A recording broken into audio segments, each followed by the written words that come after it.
आपके लड़के की कुंडली में मंगल बड़ा ही अशुभ प्रभाव दे रहा है और साथ ही शनि की नीच दृष्टि वैवाहिक सुख को पूर्ण रूप से प्रभावित कर रही है। अब क्या बोलूं, ये कुंडली तो दुर्योगों से भरी पड़ी है। इस वक्त इसका विवाह ना ही करें तो बेहतर होगा। तभी राजू के पिताजी कहते हैं, ऐसा ना कहिए पंडित जी, बड़ी मुश्किल से रिश्ता आया है, वरना इस नालायक को कौन अपनी लड़की देने वाला है। अब बस आपका ही सहारा है, कोई तो उपाय निकालिए। फिर काफी सोच विचार करने के बाद पंडित जी एक उपाय निकालते हैं। फिर पंडित जी बताते हैं कि राजू की शादी पहले गांव के बाहर जो पुराना पीपल का बड़ा पेड़ है उस पेड़ के साथ करनी होगी और उसके बाद देविका के साथ उसका विवाह किया जा सकता है। फिर राजू और देविका के परिवार वाले पहले राजू की शादी उस पीपल के पेड़ के साथ कर देते हैं और बाद में देविका के साथ। लेकिन उस पीपल के पेड़ के ऊपर रहने वाली चुड़ैल बहुत खुश हो जाती है और वो समझती है कि राजू और उसकी शादी हो चुकी है। फिर वो देविका के शरीर में प्रवेश कर लेती है और राजू के साथ रहने लगती है। फिर एक दिन राजू की माँ उसे ताना मारते हुए कहती है, अरे निखट्टू, कब तक घर में बैठा मुफ्त की रोटियां तोड़ेगा? अब तो तेरी शादी हो गई है, कुछ तो शर्म कर। क्या माँ, सुबह सुबह फिर से तुम्हारा भाषण शुरू हो गया। तुम चिंता मत करो, मैं जल्द ही खुद का व्यापार शुरू करने वाला हूँ। अरे बेटा, तू किसे बेवकूफ बना रहा है, मुझे या अपने आप को? पिछले 5 सालों से यही सुनते आ रही हूँ। बस बहुत हो गया, मैं कुछ नहीं जानती। कल से अपना और अपनी पत्नी के राशन पानी का इंतजाम तू खुद कर ले। अब तेरा बोझ हम लोग और नहीं उठा सकते। इतना कहकर राजू की माँ वहाँ से चली जाती है। फिर राजू सोच में डूब जाता है। तभी देविका उससे कहती है, सुनिए जी, आप चिंता मत करिए, आपको कहीं काम करने जाने की जरूरत नहीं है, आप बस मेरे पास रहिए। अरे भाग्यवान, अगर कमाने नहीं जाऊंगा तो अपना गुजारा कैसे होगा? तुमने सुना नहीं माँ क्या कह के गई है? अभी आप बेफिक्र होकर सो जाइए, मेरे पास एक जादुई पोटली है। फिर देविका उसे एक लाल रंग की पोटली दिखाती है। आपको जितने पैसे चाहिए उतने पैसे इस पोटली में हर सुबह आपको मिल जाया करेंगे। बस ये राज हम दोनों के बीच रहना चाहिए। राजू अपनी पत्नी की बात सुनकर बड़ा खुश हो जाता है और आराम से सो जाता है। फिर अगली सुबह जब राजू की आंख खुलती है, वो ये देखकर हैरान हो जाता है कि उस पोटली में सच में पैसे हैं। फिर यही रोज की बात हो जाती है। अब राजू सारा दिन मजे से घर में आराम करता। एक दिन राजू देविका से कहता है, अरे वाह, हमारे पास अब किसी चीज की कमी नहीं है। बस एक बार ये जादू की पोटली हमें इतने पैसे दे दे कि हम अपने इस पुराने और छोटे घर को तुड़वाकर एक नया मकान बनवा लें। तभी देविका राजू से कहती है, आप चिंता मत करिए जी, मुझे पूरा यकीन है कल ये जादू की पोटली आपको इतने पैसे जरूर दे देगी कि आप एक नया मकान बनवा सके। फिर अगली सुबह जब राजू नींद से जागने पर देखता है कि वो जादुई पोटली बहुत सारे रुपयों से भरी है। अब तो राजू की खुशी का ठिकाना नहीं था। वो अपना नया घर बनवाने की तैयारी में जुट जाता है।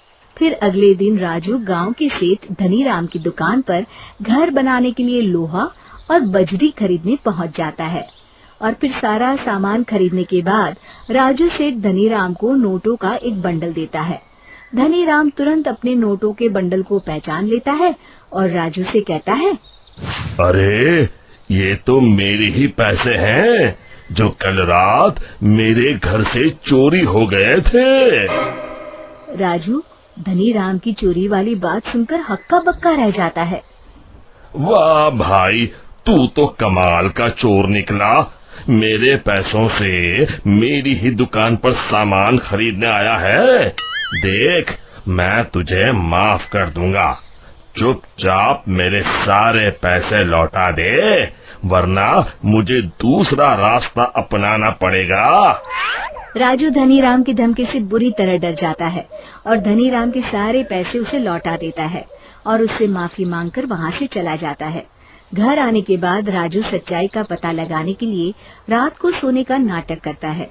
फिर आधी रात के बाद वो देखता है कि देविका अचानक एक डरावनी चुड़ैल में बदल गई है और वो घर के बाहर चली जाती है।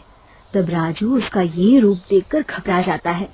वो समझ जाता है कि उसकी पत्नी के अंदर एक चुड़ैल का वास है। फिर राजू उसका पीछा करता है और उसे लोगों के घरों में चोरी करते देख लेता है। फिर अगले दिन राजू पंडित जी को जाकर सारी बात बता देता है। राजू की बात सुनकर पंडित जी कहते हैं, ये सब काम चोरी और आलस का फल है। मैं जानता हूँ पंडित जी, बस आप मुझे इस चुड़ैल से बचा लीजिए। मैं कसम खाता हूँ आगे से सिर्फ मेहनत करके पैसे कमाऊंगा। अब बस इस मुसीबत से बचने का सिर्फ एक उपाय है। बस जैसा मैं कहता हूँ वैसा ही करो। तुम अभी जाकर वो पोटली मुझे लाकर दे दो।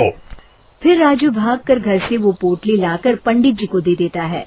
दोनों उसी पुराने पीपल के पेड़ के पास जाते हैं और पंडित जी उस पोटली को पेड़ से बांधकर वहाँ हवन चालू कर देते हैं। दूसरी तरफ देविका के शरीर में रह रही चुड़ैल छटपटाने लगती है और देखते ही देखते वो हवन कुंड के सामने खड़ी हो जाती है और देविका के शरीर से बाहर आ जाती है। फिर पंडित जी से कहती हैं, मैं इतनी आसानी से राजू का पीछा नहीं छोड़ने वाली। मैं तुझे आखिरी मौका दे रहा हूँ।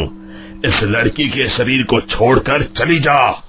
मेरी बात मान ले चुड़ैल, वरना मैं तुझे जलाकर राख कर दूंगा। तू मुझे नहीं जानता पंडित, इसलिए तू इतनी बड़ी बड़ी बातें कर रहा है। लगता है आज तेरा आखिरी दिन है। तो तू नहीं मानेगी तो ठीक है, अब मजा देख। और फिर पंडित जी जोर जोर से मंत्र पढ़ना शुरू कर देते हैं। हवन कुंड की अग्नि देखते ही देखते बहुत बड़ा रूप धारण कर लेती है। चुड़ैल उस पोटली के अंदर कैद हो जाती है। अरे अरे ये कैसे हो गया? अरे मुझे छोड़ दे पंडित, मैं तो मजाक कर रही थी। फिर पंडित जी उस पोटली को उठाकर हवन कुंड में डाल देते हैं। मर गई रे! फिर उस पोटली के साथ चुड़ैल जलकर राख हो जाती है। शिक्षा, लालच और मुसीबत एक ही सिक्के के दो पहलू हैं। इससे दूर ही रहने में हमारी भलाई है। दोस्तों, हमें उम्मीद है कि आपको हमारी ये कहानी पसंद आई होगी। कृपया हमारे चैनल को सब्सक्राइब करें और सभी अपडेट्स के लिए बेल आइकन जरूर दबाएं। और हाँ, वीडियो लाइक और शेयर करना मत भूलिएगा। Bye bye.